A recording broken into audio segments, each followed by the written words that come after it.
Today, you're going to learn how to establish financial freedom through a step-by-step process meant to help you analyze, understand, and learn from your habits. You should walk away from this video with straightforward advice on how to get out of that paycheck-to-paycheck cycle and into your version of financial freedom. So what is financial freedom to start? In my opinion, this means you're not constantly outliving your means. You have no unpaid credit card debt that carries over to the next month, right? And then you aren't constantly spending your money on things today that you can't afford or even pay off until your next paycheck. That's why it's referred to as paycheck to paycheck.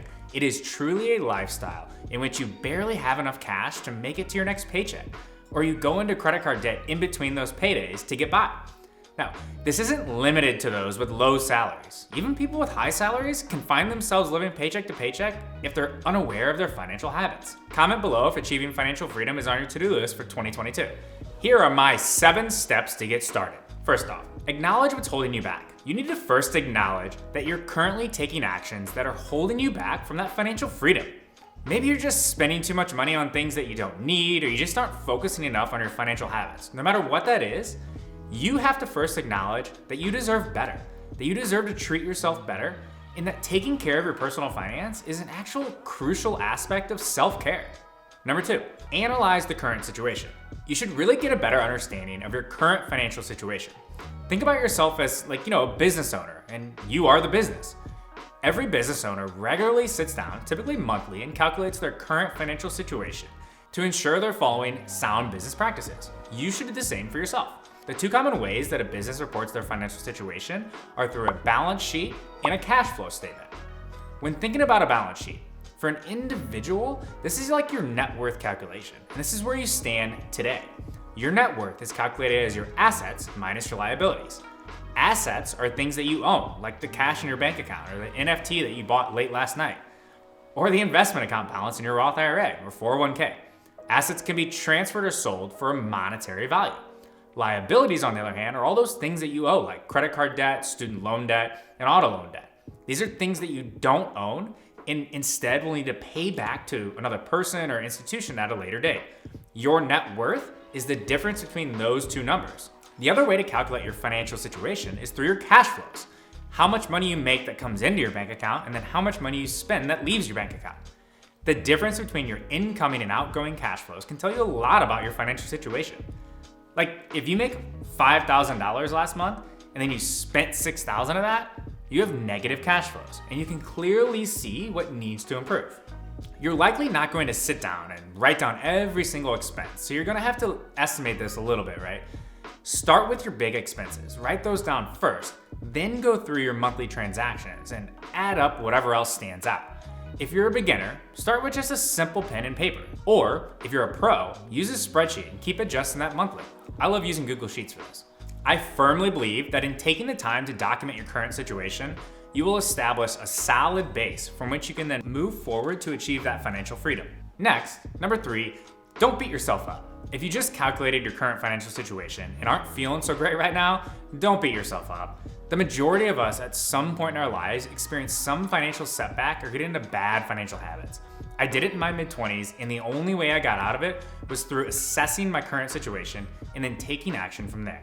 If I had not assessed my current financial picture at the time, I may never have actually pursued those corrective actions and taken care of the high interest debt that was holding me back. It's a step-by-step process, so don't get too far ahead of yourself here. And remember that it's never too late to get on the right foot, no matter what age or what part of your life you're in. Next, set goals to establish financial freedom. I personally find it easier to set concrete goals that you actually can see yourself achieving as opposed to some crazy lofty goal that you secretly know you're never going to achieve. If your net worth is negative because you have a lot of credit card debt, set a goal to eliminate all credit card debt in the next 12 months. What's the best way to do this? Take the amount of credit card debt that you have, divide it by 12, set up automatic payments for the next 12 months for that amount. That way, you don't give yourself a chance to stray away from that goal. If you got yourself in a credit card debt, you should probably take a break from using that credit card and just stick with cash or debit cards for the next few months. I also like specific goals that have a clear-cut path for success. If you just try to set a goal to spend less, what specific actions are you going to take to do this? If you make too much of a general goal, you might find yourself overwhelmed with options, and that could actually work against you.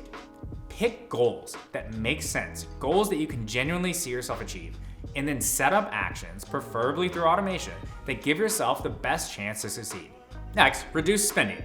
Cut down on costs by focusing on the big expenses. And for most people, that's housing, transportation, and food. If you're paying way more for an apartment than you probably should be, and you got into some bad financial habits as well, you could save thousands of dollars by finding a cheaper place to live.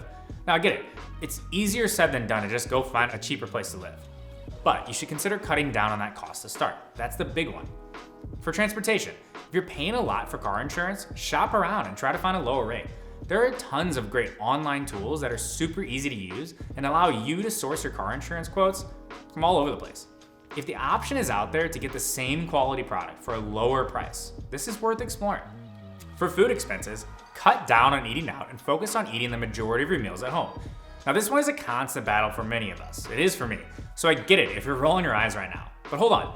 It's not that hard to calculate how much you could save by eating in versus eating out every weekend or, just pausing for a few weeks. Plus, you'll likely eat healthier by cooking at home over eating out. That one's obvious. Number 6, increase income. Increase your cash flows by finding ways to increase that top line number, your revenue, your income, your paycheck. I know this isn't easy for everyone, but some people find this a more exciting alternative than reducing costs. If you work an hourly wage where you can pick up more hours, that's an easy way to increase your income right there. If you're putting off that career change for a higher paying job because you simply find it easier to stay put where it's more comfortable, challenge yourself and get going. Recently, I sat down with a friend who was having trouble finding ways to save. We wrote down all of her expenses line by line and didn't find any that she was willing to cut out, which is fine. So the only way to actually save more was to work more hours and sacrifice her personal time in the short term for her long-term financial success. This isn't for everyone, but it's just a thought. One other great way to increase your income is to sell items, like those nice clothes that you haven't touched in years. I use Facebook Marketplace for this, Craigslist, there's lots of third-party apps that do this. We do this quite often with our furniture and old baby items that we no longer use. If you have anything valuable that you just don't use anymore, what good is it doing in your closet? That's an asset that you might consider selling now to increase your income. And lastly, number 7, build credit.